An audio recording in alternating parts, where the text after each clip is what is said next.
ప్రతి పని ప్రారంభానికి ప్రార్థనే ఆయుధం. ముందుగా మన విచారణ గురువులు బాలయేసు పుణ్యక్షేత్ర rector reverend father Fatima Reddy గారు ఆధ్యాత్మిక అవసరాలకు వెనుదీయని ఉత్తముడు. ప్రతి దాన్ని ప్రార్థనతో పరిపూర్తి చేసే ప్రార్థనాపరుడు. నూతనత్వంతో అడుగులు వేసే ఆశాజనకులు.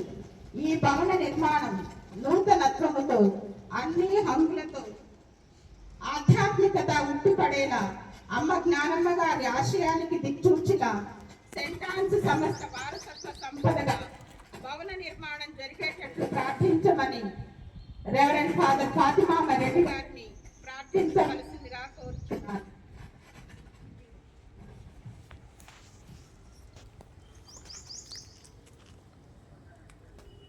పితా పుత్ర పవిత్రాత్మ నామమున ఆమేన్.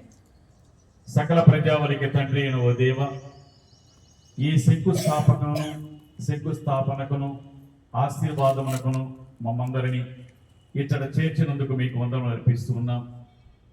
రానున్న రోజుల్లో మేము నిర్మించున్నటువంటి ఈ నూతన భవనము ఎల్లప్పుడూ మీ మహిమ కొరకును మీ గౌరవం కొరకును సంఘ ప్రజల ఉపయోగమునకును వినియోగించబడును గాక. మా ప్రభు అయిన క్రీస్తు ద్వారా ఈ మనవి చేయించున్నాము. ఇప్పుడు పరిశుద్ధ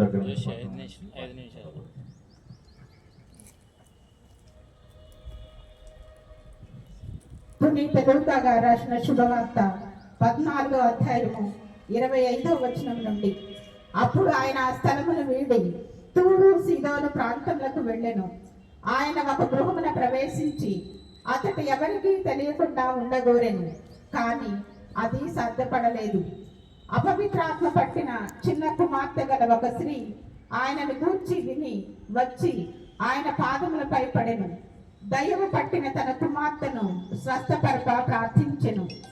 ఆమె గ్రీసు దేశీయురాలు, సిరోఫెనిషియాలో పుట్టినది.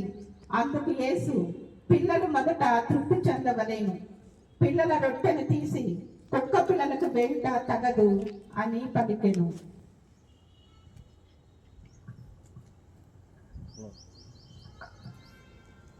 చిన్న సువార్తలో ప్రభు ఆయన తూరు సీదోను ప్రాంతంలోనికి వెళ్ళిన సమయంలో ఒక గృహాన్ని ప్రవేశించారు. అయితే ప్రభు అక్కడ ఎవరికి తెలియకుండా తానుండాలి అని అనుకున్నటువంటి సమయంలో ప్రభునకు అది సాధ్యపడలేదు. ఎందుకంటే ఎంతో మంది ప్రజలు ప్రభుని సమీపించాలి అని, ఆయన నుండి స్వస్థతను పొందాలి అని, ఆయన యొక్క మాటలు వినాలని ప్రజలు రావడం, ప్రభువుకి ఒంటరిగా ఉండడం లేక ప్రభువు మరి ఎవరికి తెలియకుండా ఉండడం సాధ్యపడలేదు. ఎందుకంటే ప్రభు సర్వాంతర్యామి. ఆయన ఏ ఏ ప్రదేశాల్లో అయితే ఉంటారో అక్కడికి ప్రజలందరూ కూడా ఆకర్షింపబడతారు.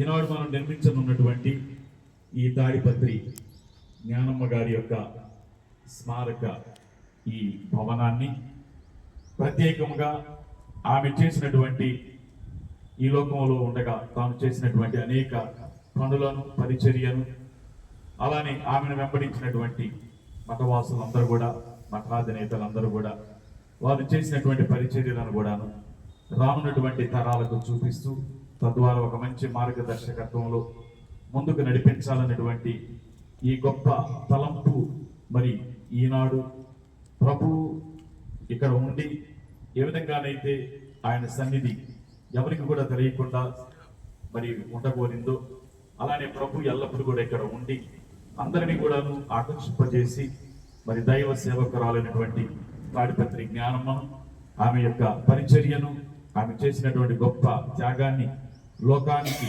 ప్రకటించి సాక్ష్యంగా ఈ లోకంలో చూపించడానికి ఈ భవనం ఉపయోగపడుతుంది.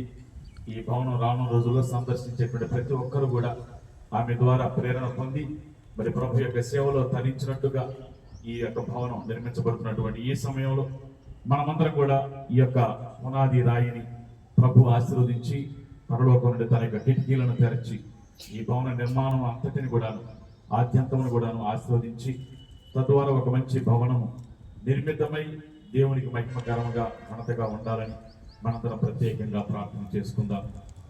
సర్వ సృష్టికర్తయగు సర్వేశ్వర, మేము మిమ్మల్ని స్తుతించుచున్నాము. ఇక్కడ చేరిన మా అందరిపై దయ చూపండి ప్రభు. ఈనాడు దైవ సేవకురాలైనటువంటి తాడిపత్రి జ్ఞానమ్మ గారి ఈ స్మారక భవనాన్ని, ఈ మాన్యుమెంట్ ని నిర్మించనున్నటువంటి ఈ మూల రాయులను ఆశీర్వదించండి.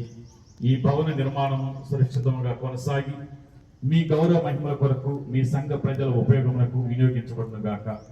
ఈ మనవులన్నిటినీ మా ప్రభు అయిన యేసుక్రీస్తు ద్వారా ఈ మనవి చేయించున్నాము. ఆమేన్.